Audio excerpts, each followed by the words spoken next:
ಎಲ್ಲರಿಗೂ ವಂದನೆಗಳು.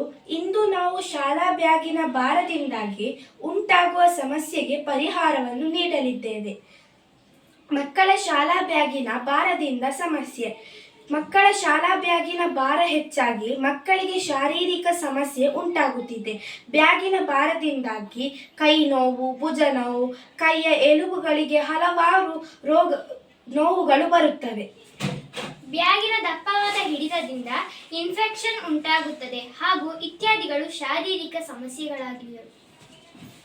ಇದಕ್ಕಿರುವ ಪರಿಹಾರಗಳು: ನಿಮ್ಮ ಮಕ್ಕಳ ಬ್ಯಾಗಿನ ಭಾರವನ್ನು ಕಡಿಮೆ ಮಾಡುವುದು. ಹೇಗೆ? ಉತ್ತರ: ಶಾಲಾ ಮಕ್ಕಳ ಪಠ್ಯ ಪುಸ್ತಕಗಳನ್ನು ಸಂರಕ್ಷಿಸಿ ಇಡಲು ಒಂದು ಸುರಕ್ಷಿತ ಲಾಕರ್ ನಿರ್ಮಾಣ ಮಾಡುವುದು. ಹಾಗೂ ನಿಮ್ಮ ಮಕ್ಕಳಿಗೆ ಕಲಿಯಲು ಅದೇ ಪಠ್ಯ ಪುಸ್ತಕದ ವಿಚಾರವಿರುವ ಇನ್ನೊಂದು ವರ್ಕ್ ಬುಕ್ಗಳನ್ನು ಮಾಡುವುದು. ಇದು ಮನೆಯಲ್ಲೇ ಇರಿಸಿ ಕಲಿಯಲು ಸಹಾಯವಾಗುತ್ತದೆ.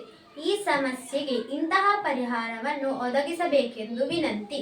ಧನ್ಯವಾದಗಳು.